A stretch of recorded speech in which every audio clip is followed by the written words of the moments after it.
Welcome back, everyone. Just a quick follow-up about the video. The Executive Education Office brings together leaders with their brain power, global expertise, and exponential technology to enable successful digital transformation and helps them to transform both themselves and their companies in this rapidly changing world. And as Jovita just told me, it's just basically to understand the whole digital disruption environment. And become a part of it. And become a part of it. So now we come to the first of three sessions on the future of tech and business. And to start the ball rolling, we have with us Daniel Hulme, who's waiting to speak to us. Daniel is CEO at Satala, a company which uses artificial intelligence to solve exponentially hard efficiency problems. And he is also entrepreneur in residence at University College London and also on the faculty of Singularity University. Daniel speaks frequently on Global Singularity University events. So Daniel, over to you. Welcome. Welcome. Thank you very much. Hopefully you can hear me and you can see my screen. I think that's the phrase of the year, isn't it? Can you hear me? Yeah, we can hear you. So I'm going to talk about great stuff. I'm going to talk about three things. We're going to talk about artificial intelligence. Everybody's going to go away understanding what AI is and isn't. There's a massive amount of misunderstanding about these technologies in the media, in industry, and I want to make sure that we all get on the same page. We're then going to talk about how we can bring people and technology together to do amazing things. We'll talk about innovation. And finally, we'll talk about one of my favorite subjects, which is the end of the world and how we might be able to stop it. So you've already heard about my background, so we won't have to go into any details about that. And before we go into definitions of artificial intelligence, I want to gauge how intelligent this audience is. So actually, I'm going to ask you lots of questions, and usually this is very interactive. And of course, this is difficult now over Zoom. But I want you to try and answer these questions in your mind's eye. I want you to answer these questions as fast as possible, because if you don't answer them faster than your competitors, then they're going to take your market. So speed is important. And what I want to do is highlight a number of elements across this technology stack, which we'll talk more about later on. So the first question I want to ask everybody is, what is data? We hear the word data a lot. What is data? I wonder what you're thinking. Many people think it's information. It's not quite information. Data comes from the word datum, which means given things. It's stuff. It's the fabric of our universe. It's ones and zeros. It's bits and bytes. It's symbols. It's not until you give something context does it become information. So if I say to you 210280, this is data. If I say that it's a date of birth or a sort code or how much money I have in my account, then it becomes information. Information is data in context. And one of the challenges that we have in computer science is taking all of this stuff, this light, this sound, this text, and figuring out what does it actually mean. So first question is, what does this say? I'm hoping everybody's saying A, B, C. And I ask you then, what does this probably say? Maybe many of you are thinking 12, 13, 14, but you can see that the data that's going into your eyes from the middle is the same data, but you're giving it a different meaning based on its context. And if I ask you to read this sentence here, I want you to picture in your mind what this sentence says. So some of you might read this sentence as an instruction. John, read the letter to Mary. John, read the letter to Mary. Many of you might be reading this sentence as John read the letter to Mary. And I want you to picture in your mind the scene. John read the letter to Mary. John read the letter to Mary. What picture do you have in your mind's eye? Maybe many of you have a picture of a guy reading a letter out loud to a lady called Mary. But actually this sentence, this data can be interpreted in many ways. John could be reading a letter that was sent to Mary. So John read the letter to Mary. John could be reading a letter out loud to Mary. John could be reading the alphabet A, B, C to Mary. John could be reading a book called The Letter to a lady called Mary. John could be reading a book called The Letter to Mary. John could be reading the letter of the law to Mary. John could be reading 4 words on a piece of paper, the letter to Mary. This can be interpreted in many, many ways, and we will all go away with a picture in our mind of what we think is correct, and we're probably wrong. And my goal today is to convince you all that humans are rubbish. That's my goal. But actually, computers are actually quite good at now taking this data, taking this light, this sound, this text, and trying to figure out what does it actually mean. Okay, let's go through this. I'm going to ask you another question now. So the next question, again, is a maths question. And again, I want you to answer these maths questions as fast as possible. So the first question is nice and easy. What is 2 times 2? I'm hoping that you're all saying 4. Now, what is 17 times 364? I'm hoping that not many people are going to be able to answer this question. This is an example of where we use our fast brain and our slow brain. And if you've read the book by Daniel Kahneman, Thinking Fast and Slow, you'll see that Daniel Kahneman, who's a world-leading economist, argues that we have a fast brain and a slow brain. Sometimes our fast brain answers questions quickly, and sometimes we need our slow brain. So I'm going to ask you a few more maths questions, and I want you to try and answer them very, very quickly. So the combined price of a bat and a ball is £1 and 10 pence, or €1 and 10 cents. The combined price is £1 and 10 cents. How the bat is £1 more than the ball. How much is the ball? Combined price is £1 and 10 pence. The bat is £1 more than the ball. How much is the ball?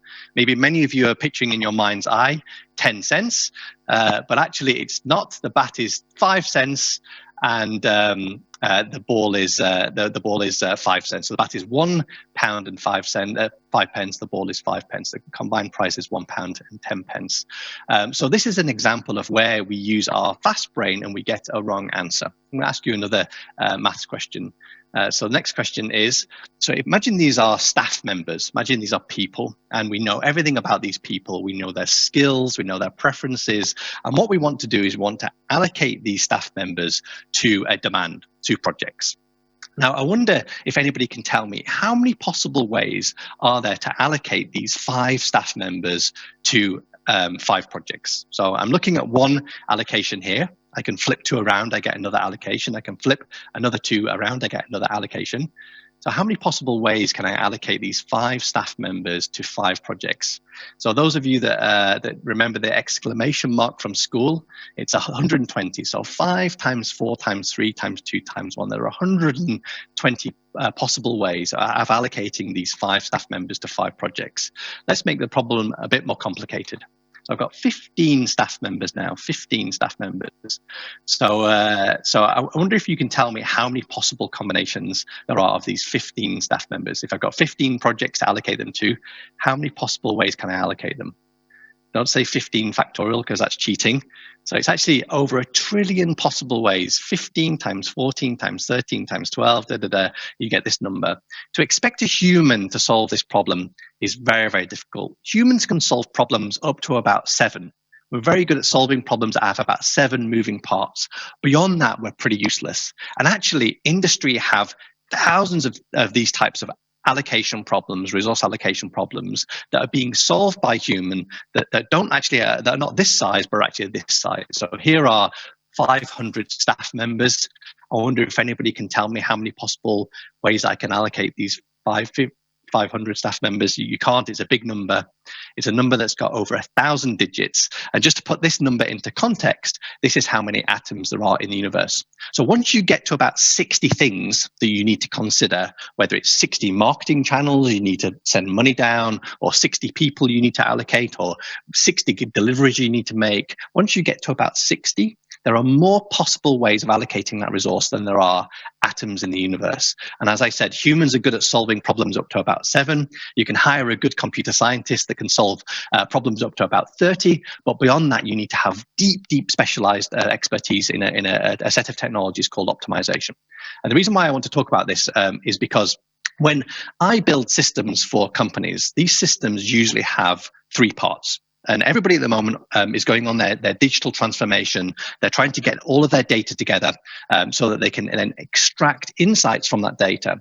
So most organizations are now starting to bring all of their data sets together because they know that within that data set, there are typically lots of interesting insights that can help make better decisions in organizations.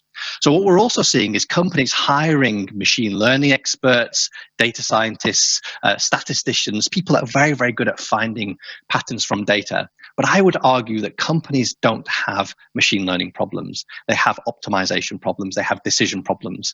And so once you've extracted insights from data using machine learning, you then need to be able to make decisions based on those insights. And decision making is a completely completely different field of computer science. They are logicians. They are people that have expertise in optimization, in decision science. And I would argue that over the past 5 years, companies have been hiring data scientists to solve decision problems. And we're going to see actually maybe a bubble explode over the next few years because we've been allocating the wrong people to solve the wrong problems.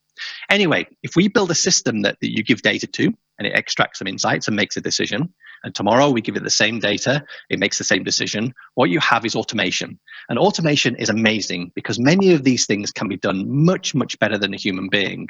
But the definition of stupidity is doing the same thing over again, but expecting a different answer. By definition, automation is stupid. And at the moment, everybody that currently touches this technology stack here is calling themselves an AI company. And that's okay because you get more clients and you get more money from investors. But there are actually two definitions of AI. The first definition is popular, but I would consider to be weak, which is getting computers to do things that humans can do. Over the past decade, we've managed to get machines to do things that were traditionally only in the domain of human beings. We're getting computers to be able to recognize objects and images, to be able to correspond in natural language, to be able to take all of this stuff and extract insights from it that traditionally only human beings used to be able to do. And because humans are the most intelligent thing that we know in the universe, when we start to get machines to behave like humans, we then assume that that's intelligence. I would argue that humans are not that intelligent, and actually there's a much better definition of AI that comes from the definition of intelligence. So the definition of intelligence is goal-directed adaptive behavior. Goal-directed adaptive behavior. Goal-directed in the sense we're trying to achieve an objective. We're trying to allocate our employees effectively. We're trying to make as many deliveries as possible. We're trying to maximize our marketing channels. What's our goal? Behavior is how quickly I can move towards that goal, how quickly I can allocate my resources to help me achieve my goal. But the key word in this definition is the word adaptive. Ultimately, what you want to do is build systems that make decisions, learn about whether those decisions are good or bad, adapt their own understanding of the world so that tomorrow they can make a better decision. And if I was being brutally honest, I haven't seen a single successful complex adaptive system in production in my life. So I would argue at the moment, nobody is really doing AI. That's not to say that companies aren't embarking on this journey. They are. We're starting to see systems that have the architecture for adaptation. But building systems that safely adapt themselves in production is actually a very, very difficult task. And I would argue there are only a handful of companies around the world that can actually do this. So over the past 10 years, as I've said, we've managed to get machines to do things that humans can do. And actually, machines have been doing things better than human beings for many, many, many decades. And I would argue that if this semicircle here is the bounds of human ability, if this semicircle is all of the things that humans can do, we can build solutions that can outperform humans at any specific task. We can take any specific task, almost that a human does, and we can build a system that outperforms us significantly. But it's very inefficient to build individual systems that solve individual problems. So what we're moving towards is building single systems that can do multiple tasks. And that's why humans are important. We are generally intelligent. We are one system that can do many things. And this is what we're now starting to invest in the world of AI. Can we build one system that can do many things? But interestingly, if we take this paradigm to its extreme, then it's predicted that within our lifetime, we are going to build a brain that is smarter than us in every single possible way. I'm sure that many of you have heard of the concept of superintelligence or the singularity. Many scholars predict that this will happen in the next 20, 30, 40 years. And we do not know whether this is going to be the most glorious thing that happens to humanity or it's our biggest existential threat. I personally think it's our biggest existential threat. I'm trying to work out how to mitigate that. And actually, if you ask Elon Musk and other people, they will say that actually we're already living in a simulation created by a superintelligence in a different universe. But before we build a superintelligence, we're having to build systems that make decisions about our everyday lives. We're having to build systems that are making decisions about ethical decisions. And I'm sure that you've all seen this problem before. This is called the trolley problem. I'm in my driverless car. In front of me is a kid. To the right are two adults. And to the left is a cliff. And the car can't stop. Who does the car kill? Does it kill the kid, the two adults, or does it kill you? And if you ask audiences this, you don't get one common answer. We are still undecided about what the best decision is in this situation. But what's interesting is that we're now having to build systems that are making these decisions. This is a fascinating part of human history where we're having to take all of the things that philosophers have been talking about for the past 3,000 years and build systems that encompass ethics. I actually heard that one day we'll have an ethical setting in our car that will where we will decide whether we want to kill grandmas over cats and things like that. Anyway, if we build systems that are making these decisions, we have to be very, very careful about the objective that we give these systems and the constraints. So let me give you an example. So let's imagine that I build a robot and I say, robot, your job is to maximize life expectancy. That's your objective. And imagine that there's a burning building, and in the burning building, there's a crying baby and a suitcase with $1 billion. What are you going to save? Now, most people would go and save the baby. But our robot's got to go and save the $1 billion because it knows that it can save more baby's life than with that $1 billion than saving the baby on its own. So we have to be very, very careful about not only the objectives that we are building into these systems, but also the constraints. And this is an entire world of ethical AI, explainable algorithms. We have to build systems that are making decisions, and then it can explain how and why they're making those decisions. And again, I think there are a handful of companies in the world that really understand how to do this. So just to clarify, there are two definitions of AI: getting computers to do things that humans can do, and systems that are essentially adapting themselves in production. These are both two distinct definitions. Let's talk about innovation. So let's change now and talk about organizations and AI's impact on organizations. So this is a traditional picture of a company. It's a hierarchy. And in hierarchies, there are lots of different types of relationships that emerge. And this is definitely not a picture of Satalia, my company. But you can see that in hierarchies, unhealthy relationships are created.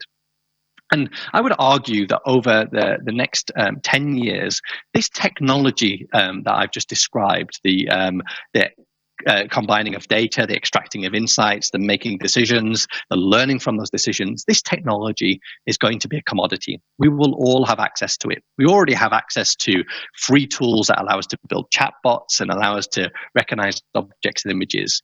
The battleground for companies is not technology. The battleground for companies is talent. How do you attract, retain, and motivate talent and enable that talent to use these technologies to innovate your organization? Steve Jobs had a really great definition for innovation. He said, innovation is creativity that ships. And the most important word in that definition is the word that.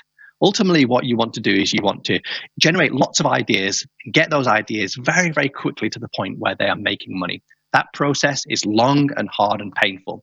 The shorter you can make that process, the more quickly you can adapt to a changing world, the more intelligent your organization is. And you need to be able to empower your talent to do that. Now, there's lots and lots of research that's been done on what motivates us. There's a really good book by a guy called Dan Pink. He said there are three things that motivate us: autonomy, mastery, and purpose. Autonomy is giving people the freedom to do what they want. And mastery is giving them the ability to become really good at what they want. And purpose is giving them something higher to align themselves with. And so the question is, how can we build this type of structure into our organizations? Over the past few decades, what we've seen is a flattening of structures. We've seen the removal of middle managers to try and create flat or thin organizations. But I think that this is still not the right structure for companies. In Satalia, we only have about 100 people, but we have no managers, no hierarchies, no KPIs. Everybody's free to work where they want, how they want, whenever they want. We organize ourselves like a swarm. And my goal is not just to scale this to 1,000 people or 1 million people. My goal is to scale this to a planet. I want to create a planet that everybody's born into. They can work on what they want, how they want, where they want, and be remunerated fairly for that contribution. And there's no reason why we can't create a world that enables and taps into the creative capacity of all of humanity. So at the moment, as I said, everybody's going on their digital transformation. They're bringing all of their data together. And what we're going to see over the coming years is extracting insights from that data, from our organizational data, from our emails, from our chat messages, from our calendar, from these video conversations that help us understand the skills that people have, the relationships that they have with each other, so that we can then look at how to maximize the productivity of our employees. But we can also see things like, if one of these two people leave my organization, I'm going to create a silo between two parts. I might even be able to identify people who are going to leave the company before they know they're going to leave. I might be able to identify secret lovers in the company. So actually, there are lots of ethical questions that are going to be raised when we're starting to now harness this organizational data that enable us to make better decisions, but it also gives us insight into personal details that might not be wholly ethical. So one of the crazy things that I do in my company is we get everybody every year to make public recommendations for their salaries. Everybody will publicly declare what they should be paid. And then everybody gets the chance to vote on whether those salaries are reduced or increased or kept the same. And we use machine learning, we use AI to determine how many votes one person has for another. So if I've worked very closely with you over the past year, if I'm very knowledgeable about your domain, then I will have more votes for your salary than somebody else. So this is a really good example of where you can augment human decision making with AI. AI is determining how many votes you have, but you are ultimately making a decision. And I won't go into the details here, but it uncovered some biases around females who undervalue themselves. Essentially, females tend to undervalue themselves when it comes to their salary. And when you apply this type of mechanism, the crowd solves that problem. So let's just talk about the end of the world in the last few minutes. I think that I'm hoping that I have helped clarify some of the mysticism around AI. And there's at the moment a huge amount of investment going into AI technologies, both at the governmental level and at the organizational level. I personally think that 95% of that investment is misplaced, because I don't think that many people really understand what AI is. But AI has had perhaps the biggest hype out of any technology, certainly in my lifetime. It's bigger than big data. It's bigger than blockchain. And I think that we need to acknowledge that AI is going to change the world in ways that we can't even imagine. And I don't know if anybody can tell me who gave this quote here: "The nation that leads AI will be the rule of the world." But this was Vladimir Putin who said this recently. And I think we need to acknowledge those that do invest in these technologies properly are actually going to win. And I have a few concerns about this. We are going to be able to use data. We're going to be able to use AI to extract more from our users, to extract more from our employees. And this, I think, could create a dystopian future where we are essentially reduced to a score. And that score we carry around, and that unlocks better opportunities for us, faster internet, better hotel rooms. And I think that this could create a dystopian future. I actually think that there's a utopian future, a world that doesn't have companies, a world that doesn't even have countries, a world that everybody is born into, that can then contribute to the things that they want to contribute to and be fairly remunerated for it. And as I said, there is no reason why AI can't unlock that capability. And COVID and these other things that have been going on over the past few years are accelerating our organizations. They are accelerating governments to utilize this data to enable us to be more productive. And I think that if we utilize it correctly, we can solve many of the problems that we're facing over the coming decades. Now, there are three problems that I'm concerned about. The first problem is often referred to as the environmental singularity. As I said, AI is excellent at exploiting our users, exploiting our employees, exploiting our environment, exploiting other species. And I think that this is just going to accelerate the climate change and various other environmental risks that we're going to be facing. And COVID is an excellent example of that. So that's the first set of risks that I'm concerned about. And AI is going to be able to accelerate that. The second risk is often referred to as the economic singularity. At the moment, these technologies are being used to free people up from their tasks. But at some point, the drive to reduce costs in companies, the drive to make more money, means that people will be freed up from whole jobs. And people won't be able to retrain fast enough to get new jobs because AIs will have taken them. And it's predicted that in the next 10, 20 years, we're going to see maybe a huge amount of job losses without our economies being able to sustain that. And it's often referred to as the economic singularity. The final concern I have is called the technological singularity, which is where we build a brain smarter than us in every single possible way. And my concern is if we are still fighting each other over GDP, if we're still fighting each other over resources over the next 30 years, this thing's going to come along and it's going to see us as a threat and it's going to remove us from the equation. And I think that would be a shame because I think that humans are cool. So my goal over the next 30 years is how do we steer humanity? How do we use these technologies to get people to collaborate, cooperate, and to tap into their creative capacity of humanity to enable everybody to solve some of these problems? And I actually think that it's going to come from the private sector. I'm not confident that it's going to come from the government sector. I think that the companies that are going to survive are the ones that not only are profitable, but have an incredibly strong purpose. If you have an incredibly strong purpose, you're going to attract employees and you're going to attract customers. And I think that that purpose will be to solve many of the problems that we are facing in the world. So Satalia's purpose is to enable everybody to live beyond themselves. How do we create a world where everybody is an entrepreneur, everybody is a philanthropist, people don't need to worry about their nutrition, their healthcare, their education. All of that stuff is free. Then gives them the capacity to then allocate their time to making humanity better. There's no reason why we can't do that over the next 30 years. And I'm excited to work with people to make this reality, this dream a reality. So in the last 3 minutes, I will open up to questions. Okay, thank you very much. Thank you, Daniel. Thank you, Daniel. You showed, I mean, there's so many points you raised there, but maybe the most emotive one is about AI deciding, or robots deciding, who should be killed and who should be saved.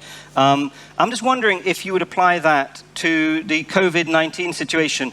I mean, should artificial intelligence be put in charge of government policy and regulations? And if it was, would it do a better job than politicians? I'm guessing you will say yes, because you already said that humans are a bit stupid. But anyway, well, that point. So it's a really good question, and actually there's a theory, well, or an idea that we will eventually have digital avatars of ourselves. We'll have a digital twin of ourselves that will be asking us questions to understand our preferences and our all of that kind of stuff. And so instead of actually relying on politicians that we vote on to then vote on policies, all of our digital avatars will be voting, because we don't have the time to understand the complexity of these policies and how they relate to each other. But actually, our digital avatars can represent us better than politicians. So there is actually a future world where we are tapping into the kind of democracy of humanity. But let me give you an example. Imagine there's a future world where you're in your driverless car, and your driverless car is late. It needs to get to the hospital because you're unwell. And what it does is it uses blockchain and AI to negotiate with all of the other cars and the lights. It gives them micropayments to move out of the way so you can get to hospital. And so there's a future world where we can use a marketplace to make decisions. Now, the problem with that future world is you might have one individual that's incredibly wealthy, and no matter how much you bid that individual, they'll never move out of the way. And this is one of the problems with this kind of capitalistic or marketplace type structure. The alternative is you have one AI that's making decisions about everybody, that's saying, no, you need to move over because this person needs to get to hospital, and that's more valuable to the economy than you sitting on your money. So it's a really interesting question about whether a capitalistic marketplace model works versus a more communistic type of model. And then these are the interesting questions that we're going to have to face when embedding AI into our governments, into our organizations. Well, can I try and pin you down? I mean, do you think that artificial intelligence should be put in charge of health policy, for example, like in a COVID situation? I think it should be used to augment human decision making. So I think at the moment it can make suggestions about what we should be doing, where we should be allocating our resources, and then the human should ultimately be sanity checking that and making a decision. I don't think that a human being can understand all the complexities around where to allocate resources, how to bring people back from work, how to minimize the impact on the economy, how to minimize deaths. I don't think that any human can do that. Machines can help us do that, but machines are fallible because they don't have all of the data, they don't have all of the constraints, they don't always have the best objective function. So I think that we need to start out by using machines to augment human decision making, but there's no reason why ultimately the machine can't be doing it much, much better than a human. Thank you. You mentioned about Satalia being a company which has no hierarchy, and I can imagine that suits very well a high-tech company. But what about people who would say it doesn't suit every type of company, and it doesn't suit every type of person who may not want the freedom to do what they want to be told, and they want to do it 9 to 5. It's like with democratic schools. With what, sir? Sure. With democratic schools. Like yeah. Don't confuse no hierarchy with chaos. There are lots of examples of organizations that have embraced these swarm-like structures for both healthcare. There's an organization, I can't remember where it is, I think it's in Netherlands, that have healthcare workers visiting homes, and they organize themselves as a swarm.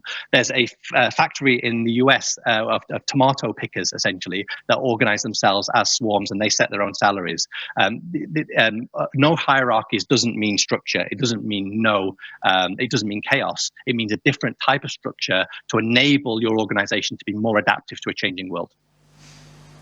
That's fantastic. You know, I really am buying this type of, you know, creating the salary, because, you know, that's a real democratic way.